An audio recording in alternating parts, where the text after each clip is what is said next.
Si vous êtes salarié, vous avez une fois au moins de votre vie eu cette question qui vous est venue à l'esprit. Comment réussir dans l'entrepreneuriat étant salarié? Dans cette vidéo, je me ferai le plaisir de vous partager des tips et des stratégies qui vous permettront de réussir dans le monde de l'entrepreneuriat tout en étant salarié.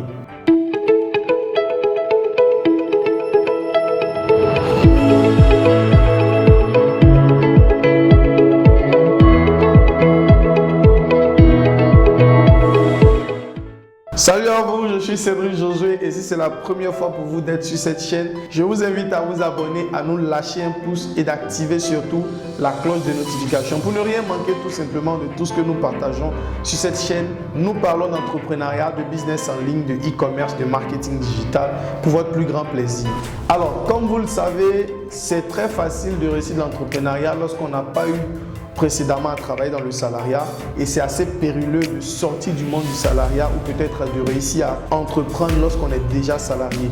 Bien avant d'entamer cette capsule vidéo, je vais tout simplement vous définir l'entrepreneuriat et le salariat pour que vous puissiez mieux comprendre lorsque nous serons en train de décortiquer le thème comment réussir dans l'entrepreneuriat étant salarié.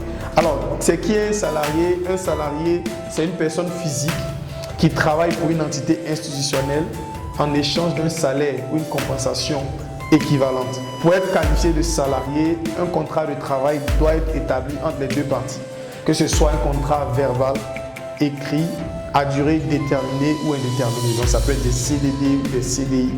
Et donc ça, c'est la définition du salarié. Quand quelqu'un se définit étant un salarié, c'est parce qu'il a simplement eu à signer un contrat avec une entreprise pour laquelle il effectue des travaux et en compensation, il est payé mensuellement ou peut-être annuellement ou peut-être journalièrement, ça dépend.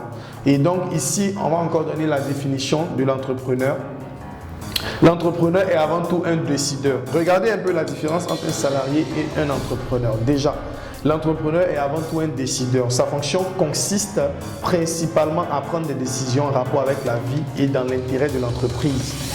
Il veillera à l'exécution de ses décisions avec son capital initial.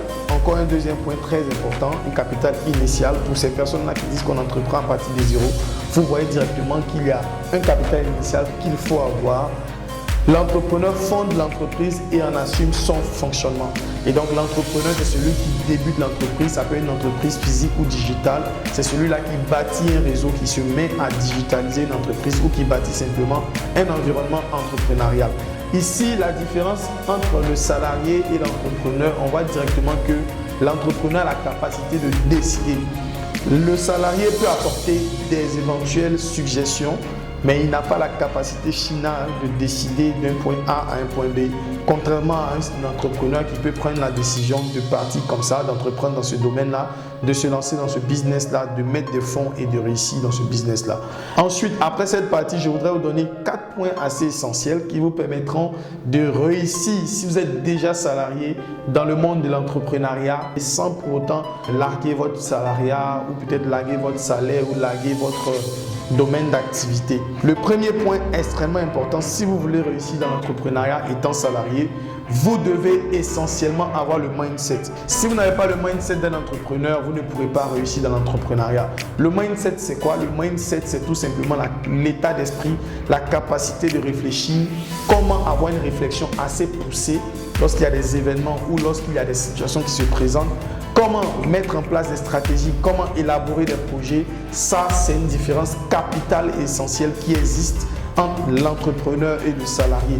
Le salarié, sachant qu'il a bien évidemment une pension qui viendra ou peut-être un salaire qui viendra le mois, ne travaille pas assez son mindset sur toujours acquérir ou toujours générer des fonds. Pourtant, l'entrepreneur, sachant qu'il n'a pas de fonds fixes qui lui serait versé à la fin du mois, se met toujours à développer son mindset et s'adapte continuellement aux situations qui s'en viennent à lui. Alors, si vous voulez réussir, si vous êtes salarié dans l'entrepreneuriat, vous devez développer votre mindset, votre capacité de réfléchir, votre façon de voir les choses. Vous ne devez pas simplement rester dans une zone de confort. Non, vous devez toujours repousser vos limites et ça se travaille avec le mindset. Pour le deuxième point assez capital aussi pour moi, vous devez forcément travailler votre capacité à réussir dans l'éducation financière. Écoutez, il ne sert à rien de gagner 10 millions de francs CFA ou 10 000 euros si vous dépensez 12 000 euros, vous n'allez jamais réussir. Vous devez réellement savoir que votre éducation financière comptera essentiellement dans l'entrepreneuriat ou dans votre business entrepreneurial. Vous devez réellement mettre en place une stratégie ou pourquoi pas développer votre sens d'éducation financière. Si auparavant vous aviez des dépenses qui étaient supérieures à vos gains, vous devez travailler cela. Si vous voyez beaucoup d'entrepreneurs réussir ou des personnes réussies dans l'entrepreneuriat, ce sont ces personnes-là qui ont compris que générer un chiffre d'affaires ne leur permettait pas d'utiliser tout cet argent ou tout ce flux d'argent que ces personnes-là généraient. Et si vous êtes salarié, que vous comptez simplement sur votre salaire et vous le dépensez tout au long du mois, sachant que vous allez encore en regagner sans pour autant travailler votre éducation financière et peut-être réduire vos coûts, vous n'allez pas réussir si vous lancez dans l'entrepreneuriat. Parce que contrairement au salariat, vous n'aurez pas de l'argent qui vous sera versé mensuellement. Donc si vous ne travaillez pas votre éducation financière, votre capacité de gestion, votre façon de voir les finances, l'argent, vous n'allez pas réussir. L'argent, ce n'est pas un mal, comme beaucoup de personnes le voient. Il y a des personnes qui pensent que les personnes riches sont négatives, comme Robert Kiyosaki le dit, ou les personnes qui ont l'argent sont négatives. Non, l'argent, c'est complémentaire, c'est très important. Il vient en additif appuyer ce que vous avez comme idée et surtout vous permet de réussir dans beaucoup de choses. Ici, si vous êtes salarié, vous avez vraiment l'obligation de travailler votre éducation financière.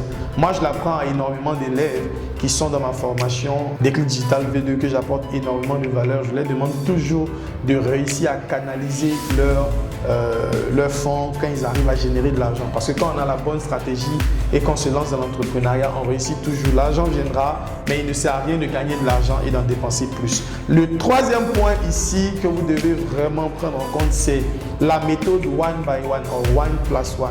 1 plus 1. Vous devez tout simplement continuer à apprendre de nouvelles connaissances, continuer à vous former. Écoutez, énormément de personnes étant salariées restent fixées sur leurs compétences. La personne est salariée, elle est comptable par exemple, elle se dit voilà, je suis le comptable je suis le comptable de l'entreprise.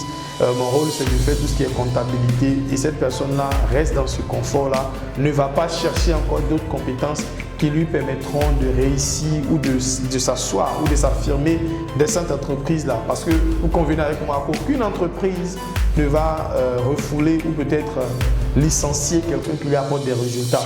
Continuer à générer de l'argent pour votre entreprise consiste à tout simplement asseoir votre crédibilité, asseoir votre place au sein de cette entreprise-là.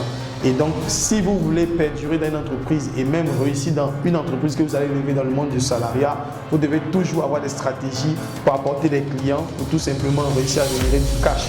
Et ça vient avec des compétences. De nouvelles compétences, c'est forcément de nouveaux fonds. Parce que l'argent égale le savoir. Si vous avez le savoir, c'est égal à l'argent. Le quatrième point assez important ici aussi, c'est être fonceur et non prudent. Énormément de salariés procrastinent, ont peur de se lancer, se disent je referai ça demain, je vais me lancer demain, c'est pas le bon moment, j'attendrai quand tout sera parfait. Le bon moment n'existe pas, le bon moment c'est à l'instant où vous m'entendez, c'est à l'instant où vous regardez cette vidéo et pour cela vous devez être des fonceurs. Je vous ai concocté à ce que fait une formation totalement gratuite avec les membres de mon équipe pour vous permettre de foncer dans le monde de l'entrepreneuriat digital. Juste en bas de cette vidéo, dans la description, vous avez le lien. Vous n'avez qu'à y aller, cliquer et à rejoindre cette formation totalement gratuite de 6 vidéos que vous pourrez appliquer pour réussir à faire vos premiers 1000 euros, 655 000 francs de francs CFA grâce au marketing digital, grâce à l'e-commerce, grâce au business en ligne. Je me réjouis énormément de vous retrouver dans une prochaine vidéo. Si vous avez apprécié le contenu, laissez-moi un commentaire, likez la vidéo, lâchez-moi un pouce, abonnez-vous et surtout activez la cloche de notification. Ciao, ciao, c'était Cédric Josué.